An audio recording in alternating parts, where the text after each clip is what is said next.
Pour que les hommes politiques se parlent au moins. Non, les hommes politiques ne peuvent pas se parler dans ce système. Tel que le système est structuré, autour d'un seul individu qui contrôle tout. Et qui suscite des compétitions des divers segments communautaires. Mais vous ne pouvez pas avoir un discours de paix. Ce n'est pas possible. C'est un peu comme si vous aviez un héritage et un seul individu gère cet héritage-là. Comment voulez-vous que tous les gens soient d'accord? C'est ça le problème. Donc, alors, autrement dit, vous comprenez la posture de certains hommes politiques qui ont des discours plus ou moins violents? Non. J'ai dit ceci, comprenez-moi bien. Non, mais je vous comprends. Je vous pose une question, Dieu donné. J'ai dit que si un seul individu, dans une fratrie, l'aîné confisque les plantations sans les partager, il ne peut pas se plaindre que les petits frères soient violents à son égard. Tous les autres n'auront pas le même type de violence. Donc du coup, c'est une façon implicite de comprendre certains discours. Mais c'est logique. J'ai dit, le Cameroun n'est pas la France. Pour parler de république, discours républicain, ça n'a pas de sens. Parce que même le gouvernement, qui tout le temps parlait de ça, veut tout simplement qu'on le laisse tranquille. C'est-à-dire qu'il n'y a aucune sincérité même dans ce qu'il dit. Il est plutôt agacé, n'est-ce pas, que dans sa jouissance du pouvoir, que d'autres personnes viennent contester. C'est pour ça qu'il parle de ça. Et vous, quand vous dites, vous êtes en train de relayer ce discours-là. Il n'y a aucune sincérité. Le problème aujourd'hui, c'est qu'un pays ne peut pas fonctionner durablement dans la paix quand il n'y a pas un consensus sur les fondamentaux. Et le problème du Cameroun, c'est le consensus sur les fondamentaux. Nous divergeons sur tout. On parle par exemple d'autochtonisme. Quand les autres disent qu'il n'y a pas d'autochtonie. Ok. Il y a donc une sorte. C'est-à-dire, le vrai problème, c'est que le parti au pouvoir, je ne veux même pas appeler le RDPC, le système postcolonial a imposé un modèle qu'il ne veut pas revoir pour l'ajuster aux exigences du Cameroun réel. Il veut continuer comme ça, alors que le système est en train d'exploser dans tous les sens. Donc, j'ai dit une fois de plus, il faut de vraies réformes dans ce système. Parce que, tant que le modèle fonctionne, le pouvoir d'étudier est devenu un enjeu de mort. C'est pour ça que les gens, quand des gens annoncent des guerres, la machette, tout ça, c'est parce qu'on a ce pouvoir-là, c'est ce pouvoir-là qu'il faut réformer. Il n'est pas normal qu'un seul individu contrôle autant de ressources, autant de... Ce n'est pas normal. Parce que quand vous avez ça, il y a d'un côté le reste des Camerounais et de l'autre côté, Biya seul. Mais c'est pas pour autant qu'on comprendra ceux qui viendront avec des machettes ou des Mais bien, puisque c'est l'enjeu, on ne comprend pas pourquoi. L'enjeu essentiel, c'est le contrôle des ressources collectives. Hein? Mais vous ne pouvez pas concentrer ça et attendre la paix. Et vous n'appelez pas, vous n'appelez pas dans ce cas votre chef de famille autour d'une table, d'une palabre et puis régler les problèmes. Mais vous prenez la machette, il n'est pas disposé. Bien sûr. Si le chef de famille ne comprend pas, que vont faire les frères? Donc en réalité, c'est le modèle qui crée les conditions. Quand les gens s'expriment comme ça, ces expressions-là expriment la violence intrinsèque du système. Mais le problème, c'est que vous vous mettez à la place des dirigeants qui veulent la paix. Ils veulent la paix parce qu'ils mangent. Hein? Ils veulent manger en paix. C'est pour ça qu'ils jugent le discours des autres. Mais les autres réclament aussi leur tour. Au Cameroun, le pouvoir ça réalise aujourd'hui en termes de quoi? En termes de rotation tribale. Okay. Moi, je dis que Weber, dans aucun manuel de Weber, je le dis à l'autorité en tant que professeur de droit public et de sciences politiques, Weber n'a parlé du modèle communautariste. Je vous dis nulle part. Et la crise que nous avons aujourd'hui, mais c'est la crise de l'État qui a entraîné une crise du droit. Qu'est-ce qu'il faut faire pour éviter cela? Il faut sortir du désordre et du dérèglement que nous vivons autour du président. C'est-à-dire que, regardez, quand vous avez une crainte, vous avez mon ami, parce que, vous voyez, moi je cite mes amis. Je vérifiais auprès du ministre Atangandji. Je vous jure que même si Atangandji ne me voit plus, j'ai cheminé avec Atangandji, le ministre Atangandji. Quand il dit, il parle de Molinex. Est-ce que c'est bien? Quand vous voyez les acteurs qui accompagnent le chef de l'État, les problèmes de justice, il faut repenser l'État. Lorsque Dieu donnait Somba dit que ceux qui se lèvent, quels sont ceux qui se lèvent pour parler? C'est des gens qui veulent préserver leurs intérêts. Regardez aujourd'hui, et c'est là où j'en veux un peu au ministre Kamto. Le ministre Kamto, j'ai l'impression que c'est aussi un espion du régime, du système.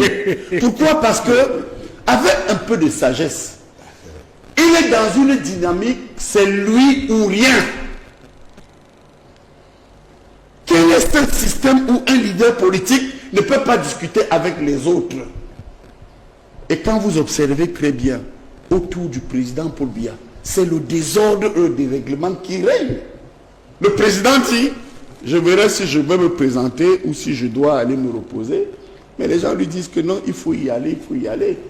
Est-ce qu'ils ont la sagesse du président? Ramenez donc sur la problématique centrale de votre question. Qu'est-ce qu'il faut faire? Il faut,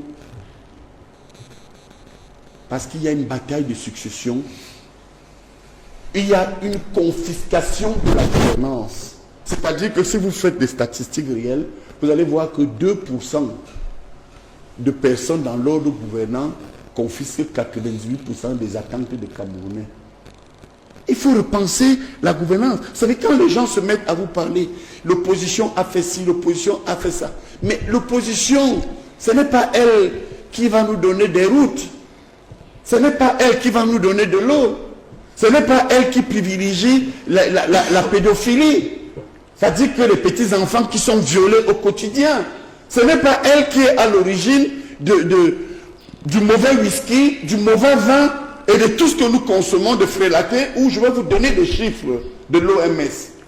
Toutes les 23 minutes, toutes les 10 minutes, je vous donne les derniers chiffres, 25 Camerounais meurent. Ça veut dire que nous avons aujourd'hui au Cameroun 500 morts par mois. Comment éviter ça? Comment redonner de la vitalité aux Camerounais? Lorsque nous savons qu'autour du président Paul Biya, certains ont créé le vide. On a atteint un stade où on doute même de ce que certains collaborateurs du chef de l'État viennent nous proposer. Où est l'affaire Martinez? Amour Bilinga est en prison. Au-delà de cela, quand vous voyez des gens comme les rapports de la CONAC, qu'est-ce qu'on en fait? Et au-delà de là, où est les affaires Covid, les affaires des stades? C'est pourquoi je vous dis qu'un homme politique accompli, ce n'est pas mieux ce qu'ils décrivent. Ils ont raison. C'est un des éléments vrais.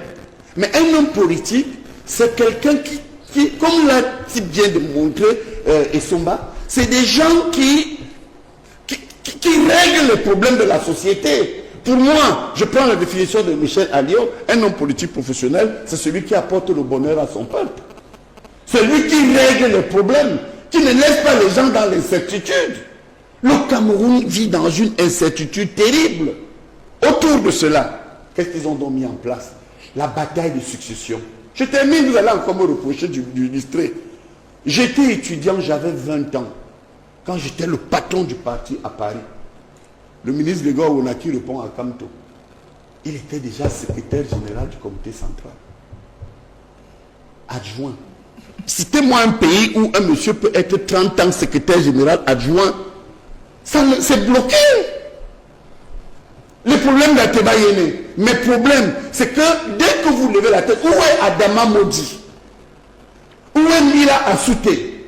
Et où sont les autres? Ils ont créé le vide autour de ce qu'on appelle une proie qu'on appelle Paul Biya. Pour être député, Paul Biya a dit que, pour être maire, Paul Biya a dit que, mais vous dites quoi? Donc ça veut dire que tout le désordre et le dérèglement, Boni Philippe, croyez-moi, que nous vivons actuel, c'est un système où le président Biya est pris en otage. Non. Ça me regarde. Non, mais vous... Paul Biya est pris, est trahi, et il est pris. Trahi peut-être. Laissez, écoutez, gardez ces enregistrements. Non, je peux Vous pas allez voir ce qui va se passer. Ça, le président est pris en otage par une bande de personnes qui font de la République ce qu'ils veulent, parce qu'ils disent que Paul Biya ne va pas réagir.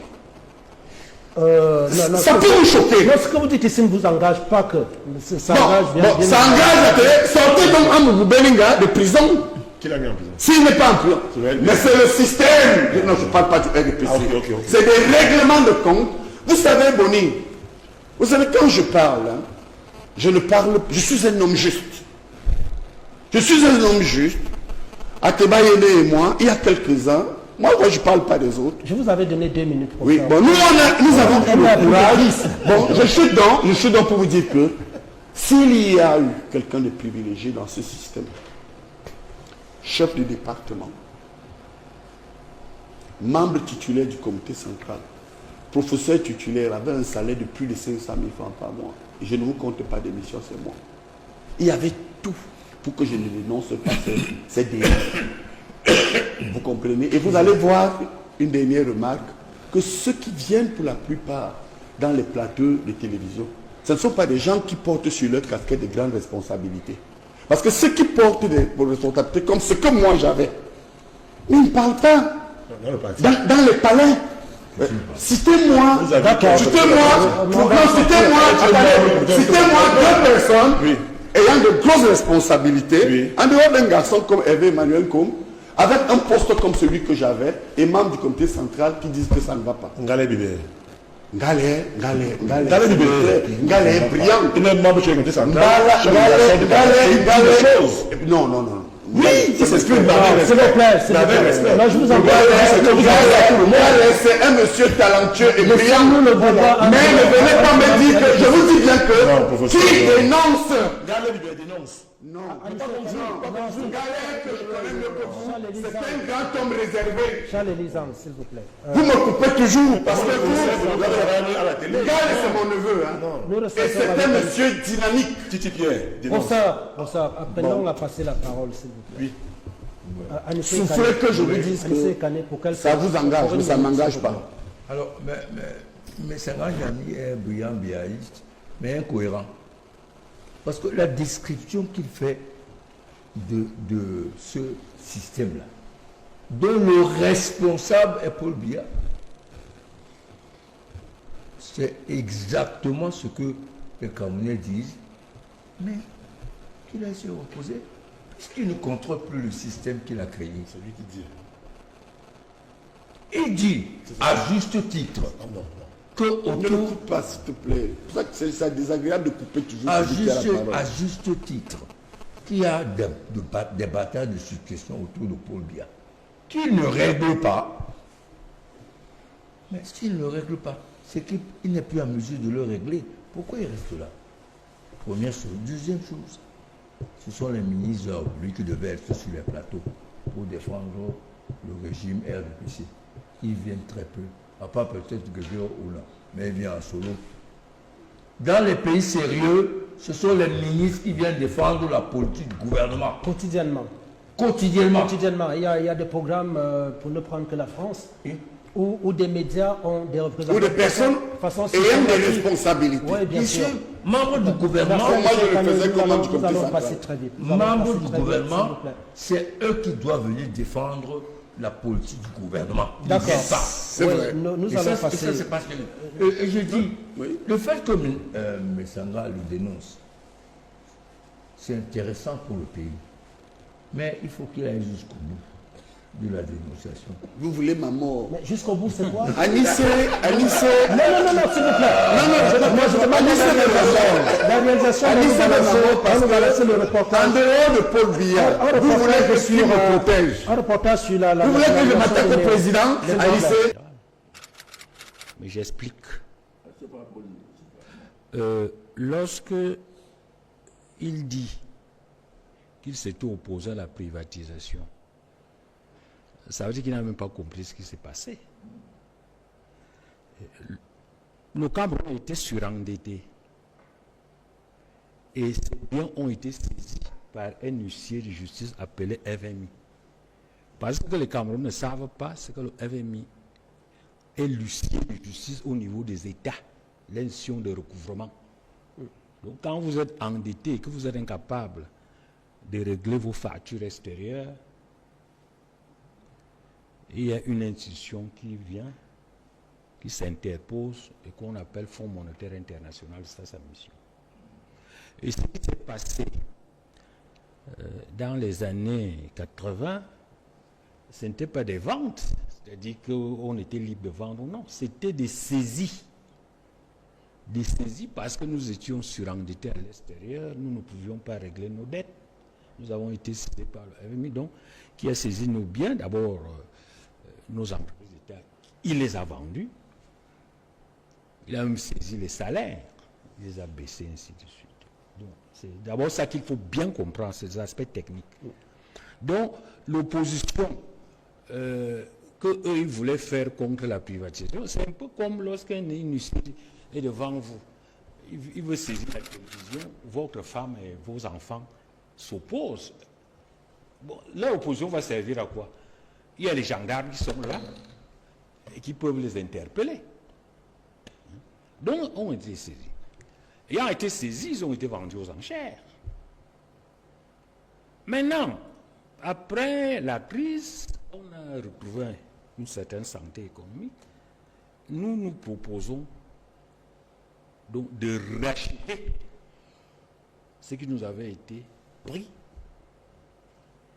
Alors, la question, c'est que d'abord, ce rachat-là, c'est pour combien de temps? À supposons qu'on rachète. Le Cameroun aujourd'hui est endetté pour 14 000 milliards, donc plus de 11 000 milliards à l'extérieur. Et le FMI est là. Nous avons signé un programme économique et financier avec le FMI. Et la situation économique du Cameroun ne se redresse pas. Ça ne se regresse pas parce qu'on voit bien que les fondamentaux ne font que se dégrader. Bon alors, lorsque nous achetons cette entreprise, est-ce que ce n'est pas pour revendre, enfin, pour être exproprié plus tard par le FMI? Parce que la peur aujourd'hui, pour ceux qui comprennent la macroéconomie, c'est un autre ajustement structurel beaucoup plus, enfin, au moins aussi sévère que celui des années 90. Avec saisie de ces biens, de ces entreprises. Donc, j'ai dit, bon, maintenant, je ne vais pas intervenir dans les aspects purement opératoires de l'entreprise. Est-ce que son service va s'améliorer? Ça, nos entreprises ont fonctionné. Elles ne fonctionnent pas très bien. C'est pour ça, d'ailleurs, que le pays est entré en crise et que le FMI a eu l'occasion de saisir nos biens et de nous exploiter, de nous de nos biens et autres. Donc, la question aujourd'hui, c'est que est-ce que c'est vraiment opportun? Moi, je ne pense pas. Vous ne pensez pas que ce soit une bonne décision? Non, ce n'est pas une bonne décision. Que le Cameroun achète... non, puisque de toute manière, on va récupérer. C'est-à-dire, la situation macroéconomique du Cameroun, on va récupérer. Quoi, le Cameroun est incapable de gérer une société? Ce n'est pas un problème de gérer. Vous ne me comprenez pas. Non, mais je vous pose des questions. Non, ce n'est pas un problème. De comprendre. Ce n'est pas un problème de gestion. Je dis qu'il y a un ajustement structurel dans lequel on va encore ressaisir cette entreprise. Il faut comprendre ce que j'ai dit. C'est-à-dire, on est sorti de la crise en 2006. En 2006, nous étions endettés pour 900 milliards. Parce que quand on tombe dans la crise, on est endetté pour 11 000 milliards. Ce sont ces 11 000 milliards qui nous plongent dans la crise, dans le justement. Parce qu'il fallait rembourser les dettes extérieures. On a donc saisi nos biens qu'on a vendus aux enchères, c'est ça qu'on appelle privatisation. C'est des euphémismes pour désigner, n'est-ce pas, une saisie-vente au niveau des États. Parce qu'on ne va pas dire qu'on a saisi les biens du Cameroun pour vendre aux enchères. Mais c'est exactement la même chose. Bon, maintenant, en 2006, après une longue période d'ajustement, on retrouve les équilibres. On nous libère avec l'atteinte du point d'achat. On reprend avec les mêmes erreurs. On s'est réendette pour 14 000 milliards. Donc plus de 11 000 milliards à l'étranger. Et maintenant, il faut rembourser cet argent. Et le FMI vient pour assurer nos paiements internationaux. Maintenant, est-ce que c'est au lieu de reconstituer un capital appartenant à l'État? L'intelligent aurait même voulu que ce soit les régions qui achètent. Si moi j'avais été le conseiller du gouvernement, je lui aurais dit non. L'argent que tu as là pour acheter, remets ça aux régions. Un peu comme un polygame. Bon. Pour éviter d'être saisi, qu'est-ce qu'il va faire? Il va remettre ses biens à ses femmes. Parce que Lucien, les femmes ayant chacune son patrimoine, Lucien ne viendra pas. Mais maintenant, là, quand ils achètent, c'est cet néo-là que le FMI va saisir en premier lieu. Donc, au vu du contexte que vous décrivez, le Cameroun est incapable actuellement de gérer une société comme Eneo, c'est ça? Non, je dis la gestion technique, oui. C'est-à-dire nommer les gens, gérer peut-être, équilibrer les comptes.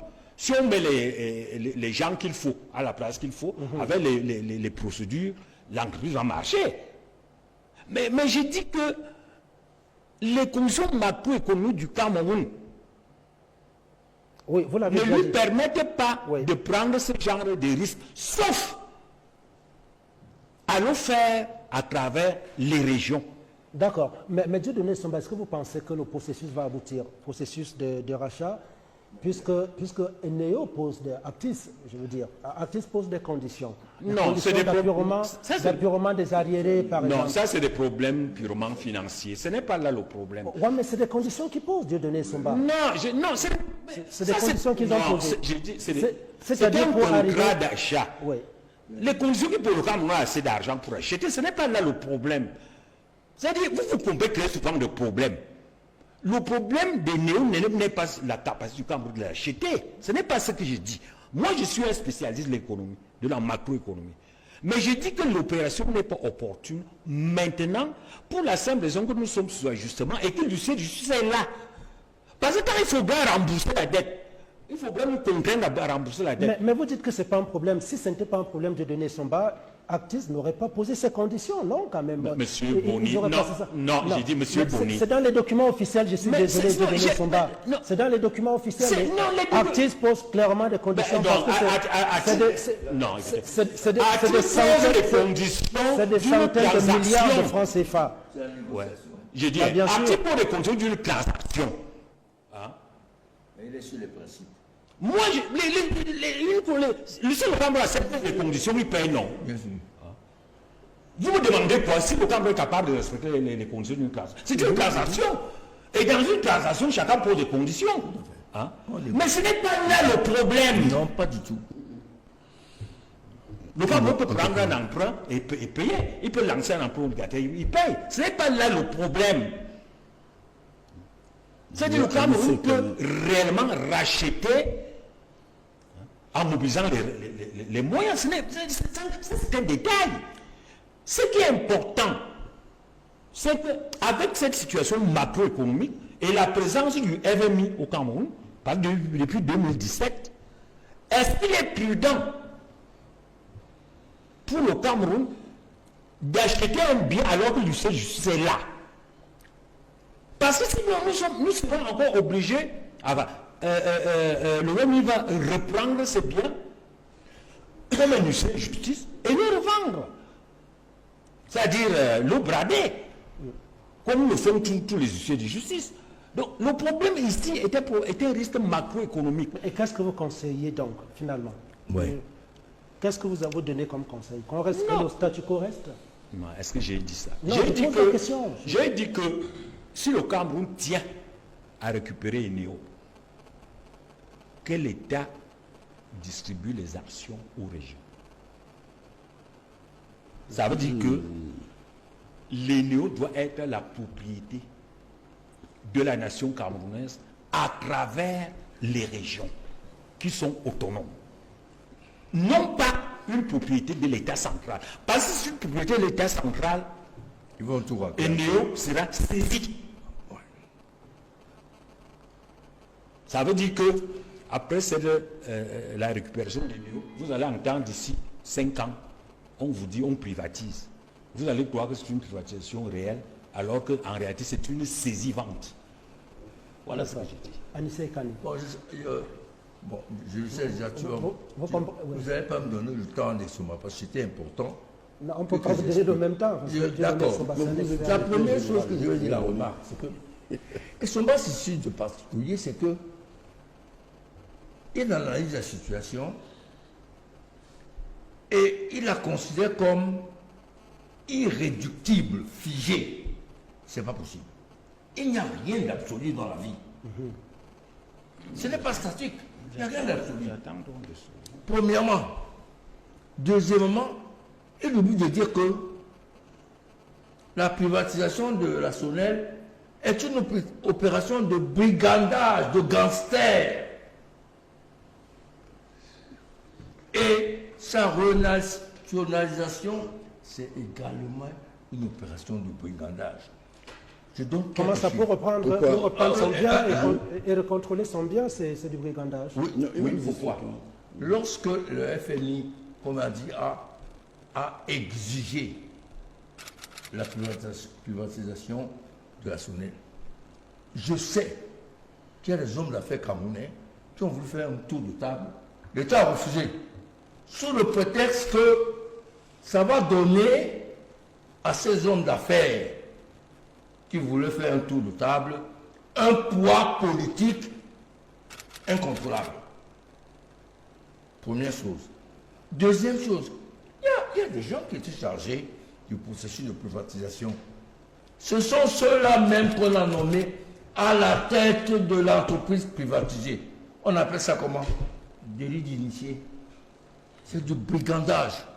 Aujourd'hui, Actis avait pris l'engagement de moderniser l'appareil de production et de distribution. Il n'a pratiquement rien fait. Ça faisait partie du contrat. Son loulou, sa feuille de route. la réparation de son loulou, c'est 78 milliards. C'est-à-dire le prix de rachat. De rachat. Moi, je ne sais pas comment on appelle ça. Plus grave, les gens qui ont négocié la privatisation de la SONEL sont les mêmes aujourd'hui, par des artifices de sous-système d'écran qui sont dans la vente d'actifs. C'est quel pays ça? Alors, quand vous posez la question Soba, qu'est-ce qu'il faut faire? La première chose qu'il faut faire, c'est de faire un audit sur cette affaire de privatisation et mettre en avant les responsabilités de ceux qui sont occupés de cette opération. On fait le bilan d'une opération qui apparaît aujourd'hui comme une faillite, puisqu'on revient au point de départ. Où sont les responsables? C'est comme si on a ces pertes et profits.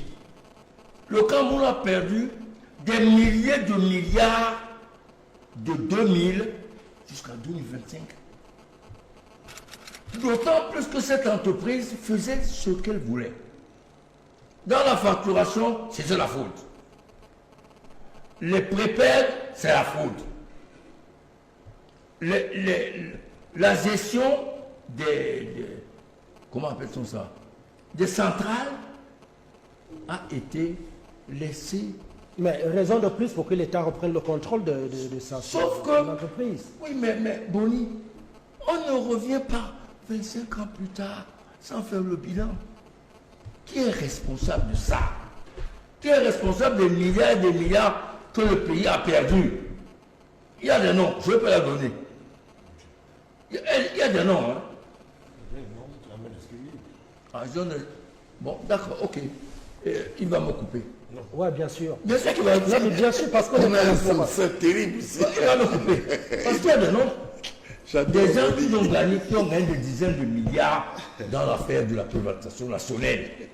Ne citez pas les noms. Et qui ont même été président du conseil d'administration de la société privatisée. Est-ce que c'est sérieux? Ça se fait où? Dans tous les pays du monde, on n'accepte pas des délits d'initiés, sauf au Cameroun. Aujourd'hui, on va à 78 milliards. Quand Nsomba a dit, mais ce sera la catastrophe. Parce que les dégâts causés par cette privatisation, c'est des centaines et des centaines de milliards. Ils nous vendent une entreprise encore plus déstructurée, en mauvais état, que quand ils l'ont prise. Alors, il te demande qu'est-ce qu'il faut faire, Anissé, quel est votre avis? Il faut C'est ça la question de Boni. Il faut commencer par voir ton mentor. Lui dire de faire arrêter des gens, de les faire auditionner et que la justice sévisse. Il fallait lui dire à votre mentor que ce pays-ci ne peut pas accepter qu'une poignée de gens font du brigandage à la tête de l'État. Et ils sont encore en fonction. C'est ça. Ils sont encore à fond. Tout le monde le connaît. Je ne cite pas parce que tu vas me couper. Mais les noms existent. Sur tous les scandales. Ils sont encore ministres. Ils sont encore ministres. D'autres occupent des postes de responsabilité en dehors du gouvernement. Donc on ne peut pas dire qu'on ne peut rien faire. La solution finale, pour chuter par là, c'est qu'on en finisse avec ce système de brigands que Messanga décrit si bien, mais que son mentor laisse faire. D'accord. Alors, parce que si vous devez citer des noms, il faut bien que vous m'apportiez des éléments de preuve. J'allais les donner. Les preuves. Les preuves. Avec votre bout de papier sur lequel vous prenez des notes là. C'est écrit. Non, c'est pas possible. Ça a été préparé l'émission. Okay. Vous avez les noms et ce qu'ils ont fait. C'était préparé. D'accord. Hassan Fouapon, en quelques minutes, je vous en prie. Oui, je crois qu'après ce décor qui a été... Est-ce que vous pensez que c'est une bonne chose aujourd'hui, c'est opportun qu'une société comme Eneo soit renationalisée? Nous sommes pour la souveraineté du Cameroun sur un certain nombre de secteurs. Ce sont des secteurs régaliens, l'éducation, l'eau et l'électricité, ainsi de suite. Mais dans le contexte, pour parler de ce qui nous concerne actuellement, après ce décor qui a été parfaitement bien planté par les deux aînés qui nous ont précédés, je pense que l'espoir que je lis dans les yeux des Camerounais qui espèrent de cette renationalisation une amélioration de la qualité de l'offre en énergie, je pense qu'on ne peut pas avoir cet espoir-là. Parce que finalement, c'est un éléphant blanc. Comme le complexe sportif de l'Olembe est devenu stade Olembe, comme l'autoroute Yaoundé-Douala est devenue l'autoroute Yaoundé-Boum-Niébel. Donc finalement, c'est un éléphant blanc qui ne va produire rien. Parce que première chose, il faut rappeler aux Camerounais, et Dieudonné Sombala dit, nous sortons d'une nationalisation qui a conduit à une privatisation. Monsieur Dieudonné Sombala nous dit que c'était le FMI, donc un huissier qui est venu saisir, mais ce qu'il ne dit pas, c'est ce qui a conduit à la saisie. Absolument. C'est la malgouvernance. Et en l'état actuel, est-ce que cette malgouvernance est finie? Quand je dis donc que c'est un éléphant blanc, c'est parce que tant que vous avez le même système, rien ne va changer. Première chose, un système hyper centralisé, où vous avez des gens qui veulent tout contrôler et ne rien laisser aux autres. Ce sont eux qui contrôlent la nationalisation, la privatisation, la renationalisation, la gestion de l'entreprise. Ça va aboutir à quoi? Deuxième chose, un système gouvernant qui est marqué par la gabégie, la malgouvernance, les détournements. Ça ne va rien produire de manière simple. Ce que nous Donc, vous proposons... refroidissez Non, fondamentalement, les je pense même populations que les Camerounais qui ont même encore espoir, chaque fois que ce gouvernement a posé un acte, sont très forts. Au-delà d'être résilients, je pense même qu'ils sont, mentalement, ils sont puissants.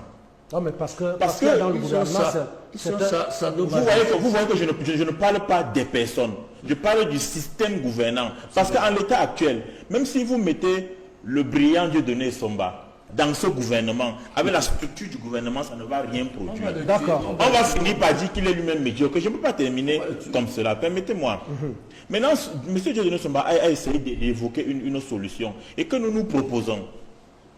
Dans le livre Projet de société, ce que j'ai vu, manifeste de la rupture et du progrès, nous proposons, au-delà justement de ce qu'on appelle le fédéralisme, la création des régions communautaires autonomes qui devront gérer au-delà d'un certain nombre de secteurs, même l'eau et l'énergie. Parce qu'il est quand même absurde qu'en 2025, on parle de décentralisation et que finalement ce soit l'État central qui soit obligé, que les gens soient obligés de partir à Yaoundé